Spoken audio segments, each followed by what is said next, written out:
ہے تو اللہ اس کو قبول فرمائے. اور یہ چیزیں مجھے متاثر نہیں کرتی اور نہ مجھے اس چیز نے متاثر کیا ہے. نہ یہ چیزیں جو ہیں یہ تو انسان کے اندر ایک تکبر پیدا کرتی ہیں, ایک اطراحٹ پیدا کرتی ہیں, اور اللہ ہمیں اس سے محفوظ رکھے. میں بہت کمزور آدمی ہوں, میری کوئی حیثیت نہیں ہے, خدمت کے میدان میں ہے, اور اللہ ہم سے خدمت لے اور بس نظام. اپنے اتحاد کو بتا دیجئے کہ جمہوریت کی مضبوطی کے حوالے سے کس حد تک حکومت سے جڑے رہیں گے, اور سسٹم کو مضبوط کرنے کے حوالے سے کس حد تک آپ اپنے اتحاد کو قائم رکھیں گے؟ جو دوسرے تھریٹ آتے ہیں حکومت کو وہ آپ کی طرف سے نہیں آتے, یہ ایک پازیٹیو چیز ہم آپ میں دیکھتے ہیں. دیکھیے بات یہ ہے جی, اس کو کس طرح سے دیکھیے بات یہ ہے جی کہ ایک تو ہماری سیاست میں بلیک میلنگ نہیں ہے جی. ٹھیک.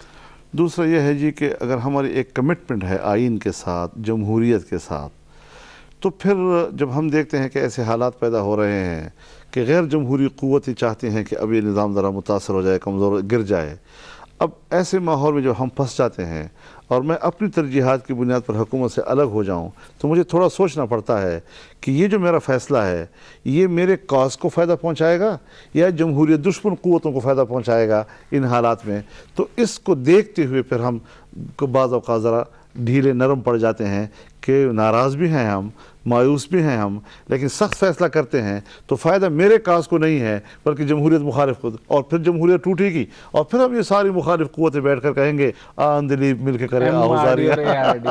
بہت بہت شکریہ مولانا فضل الرحمان صاحب, آپ تشریف لائے, آپ نے یقیناً بہت سیر حاصل گفتگو کی. سیر حاصل اس سینس میں کہوں گا کہ بہت سے ٹاپکس ہم نے کور کیے, اور کوشش ہوتی ہے ہماری کہ ہم آپ سے ہر موضوع پر کہیں نہ کہیں کوئی نہ کوئی رائے لے لیں تاکہ ہمارے عوام ناظرین اس کو آپ کی جو حکومت کے ساتھ اتحاد ہے پالیسی سمجھ سکیں. ناظرین ایک بات جس پر میں فوکس کروں گا کہ مولانا فضل الرحمان صاحب نے کہا کہ جو حکومت کے جانے کی, چینج کی یا کچھ اس طرح کی باتیں خارج از امکان ہے اس کو چھوڑ دیں. بڑے خوبصورت اشارے سے کہا, اور میں خود اس بات پر فوکس رکھوں گا کہ اگر آج ہمیں سسٹم کو بہتر کرنا ہے, خود کو بہتر کرنا ہے, اداروں کو مضبوط کرنا ہے, اور اپنے اعصاب کو, جو کہ مولانا فضل الرحمان صاحب نے بار بار کہا کہ اعصاب کی مضبوطی چاہتے ہیں, تو جمہوریت کو چلانا ہوگا.